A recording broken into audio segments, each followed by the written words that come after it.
What's up, y'all? It's been a while since I've done one of these, I know. Be honest with you, number one reason for that is just I ain't found much of this shit funny lately, you know? And after the last shooting in Florida, I realized if I was gonna make an impassioned, sincere plea of a video after every American mass shooting, I'd never have time to make shit else. Damn, is it National Heart-Wrenching Tragedy Day again already? Man, it's crazy. It's like they say, time really does fly when you're living in a fucking hellscape. But this one feels a little bit different, right? Those kids are standing up, they're speaking out, you know, and even the lizards on the right in power can't help but listen to them with open minds and open hearts because of the personal tragedy. What am I talking about? No, they clearly resent them for it. How are we supposed to ever have a conversation, man? These dudes will look at kids that live through something like that and just want them to shut up. I don't even know. And maybe if those kids dressed up like unborn fetuses, they'd at least have to pretend to give a shit about them. I don't know. And then the only solutions they offer are just so absurd. You got some of them out here talking about arming the teachers. Really? Look, I know the GOP treats guns the way Quentin Tarantino treats the N-word. I said more. But still, look, I love and respect teachers, noble profession. But in my time as a student, I saw a whole bunch of them motherfuckers show up to work too hungover to operate a VCR. You want to give them an AR-15? Yeah, it's so dumb, man. To me, the only thing that would be dumber is if you said we were going to combat teen pregnancy by giving the male teachers Viagra. Like, how's that supposed to work? The teachers don't even want it, and the ones that do are the ones that absolutely should not have it. But the rest of the teachers just be standing there like, I don't even know why they gave me this, but now everybody knows I have it. It's distracting in a scary way. We're all so uncomfortable right now. It's dumb. And also, to take a page out of their playbook, let me ask them this. Who's gonna pay for that? I know this country seems like an old school arcade game sometimes where you can just break an old barrel and there'll be a magic apple and a Gatling gun there for you. But in reality, that shit costs money. It's just funny to me that when the left brings up giving medicine to poor kids, they're like, well, this is not a socialist country. But when somebody mentions making art class into a Sylvester Stallone movie, well, all of a sudden they're Bernie fucking Sanders. That's how you can tell they're off the deep end with this gun shit, man. It's made them anti-capitalist. That's been their thing. Party of Reagan, man. Party of big business until lately, because a lot of American businesses just ended their partnerships and discount programs with the NRA. One of those businesses was Delta Airlines, headquartered in the great state of Georgia. And when they did that, Georgia's vice governor publicly vowed to take punitive legislative action against them if they did not kindly reinsert the NRA's penis into their mouth. For the record, Delta is the largest private employer in his state, tens of thousands of jobs for his constituents, jobs that he just made it very clear he don't give a fuck about. But yeah, let's keep blaming Mexicans.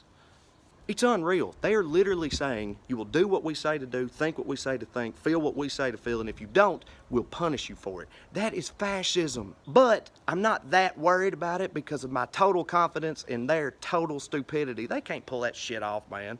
We've seen them march. Think about every clip you've ever seen of actual Nazi rallies in Hitler's Germany, man. The terrifying efficiency and single-mindedness which they operated, and compare that to Charlottesville. I'm just saying, any contingent of foot soldiers that can be adequately dispersed with a mayonnaise sandwich is not one I'm gonna lose too much sleep over.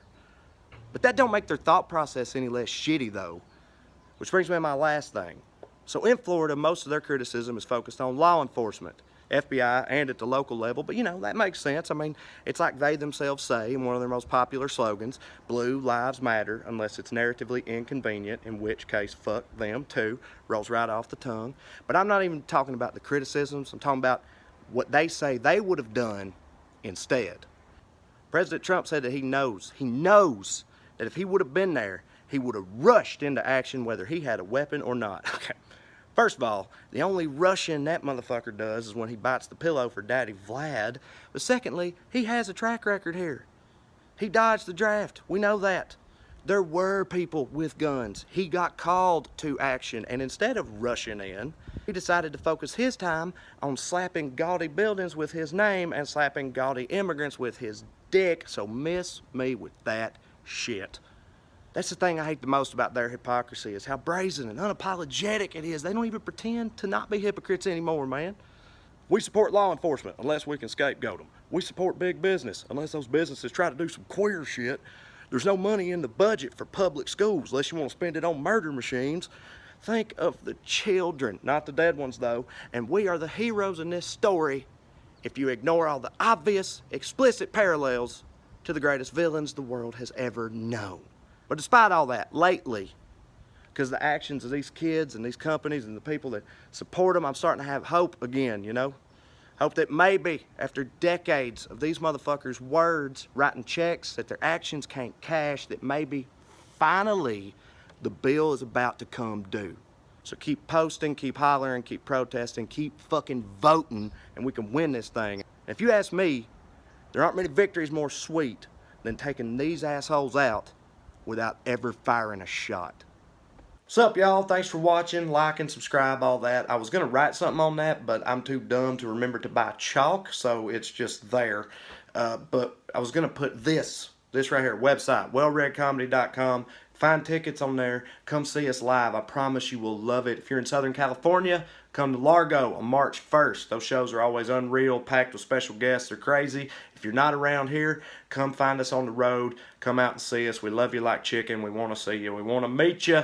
Okay, I'll see you there, all right? Love you, bye.